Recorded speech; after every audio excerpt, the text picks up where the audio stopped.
दोस्तों, BJP SIR का विरोध कर रही है। पूरे देश में एसआईआर की वकालत करने वाली भाजपा एसआईआर के खिलाफ खड़ी हो गई है।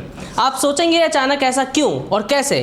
क्योंकि जिस एसआईआर को लेकर दावे होते हैं कि उसी प्रक्रिया की वजह से बीजेपी ने बंगाल, महाराष्ट्र, बिहार जैसे राज्यों में तूफानी जीत पाई, आखिर क्यों बीजेपी अब उसी एसआईआर के खिलाफत में उतर आई?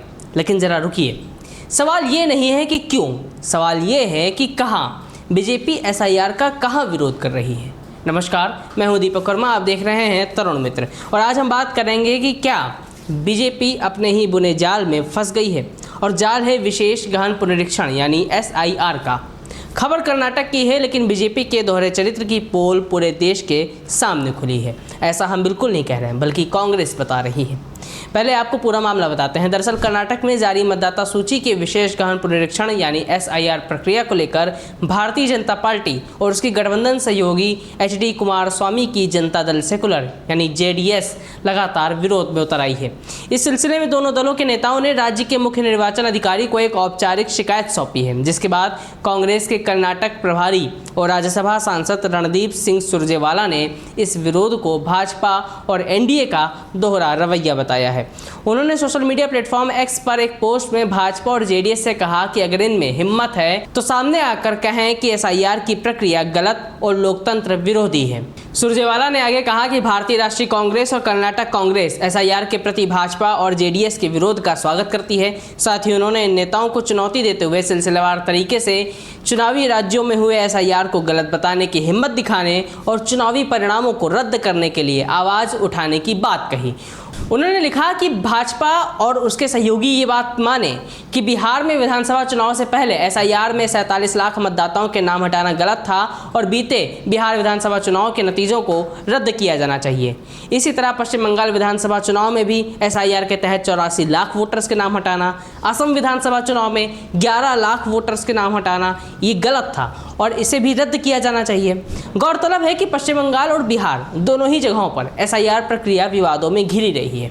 जैसे कि पश्चिम बंगाल में 27 लाख वोटर इंतजार करते रह गए, क्योंकि मतदान से महज 2 हफ्ते से भी कम समय पहले 19 जुडिशियल ट्रिब्यूनल ने उनके भविष्य का फैसला करते हुए महज 139 लोगों के वोट देने का अधिकार ही बहाल रखा था। यहाँ तक कि सुप्रीम कोर्ट ने भी कोई अंतरिम राहत देने से इनकार कर दिया था। एक रिपोर्ट के मुताबिक पश्चिम बंगाल की कुल 294 सीटों में से 150 सीटों पर वोटर लिस्ट से पहले हटाए गए लोगों की संख्या जीत के अंतर से ज़्यादा थी।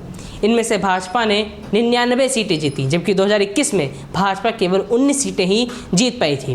बता दें कि कर्नाटक एनडीए के सीनियर नेताओं के एक प्रतिनिधि मंडल ने सोमवार को कर्नाटक के मुख्य निर्वाचन अधिकारी को एक औपचारिक शिकायत सौंपते हुए कर्नाटक में जारी एसआईआर प्रक्रिया में बड़े पैमाने पर अनियमितता बरते जाने का आरोप लगाया है।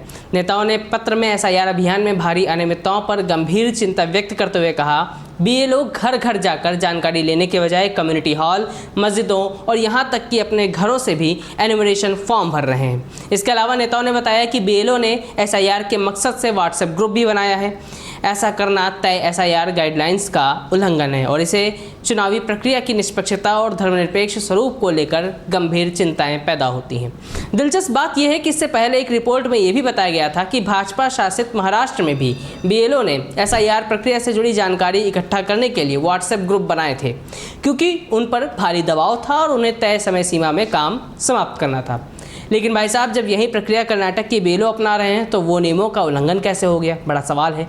अब इसका जवाब तो भाजपा और उसके सहयोगी ही देंगे। इस बीच कर्नाटक के मुख्यमंत्री डीके शिवकुमार ने एसआईआर प्रक्रिया में गड़बड़ी के दावों को खारिज कर दिया है और विपक्ष की आलोचना करते हुए कहा कि वे सिर्फ ये चाहते हैं कि गरीब लोगों और अल्पसंख्यकों को मुश्किलों का सामना करना पड़े। उनका कहना है कि सरकार ये सुनिश्चित कर रही है कि हर किसी को वोट देने का अधिकार मिले।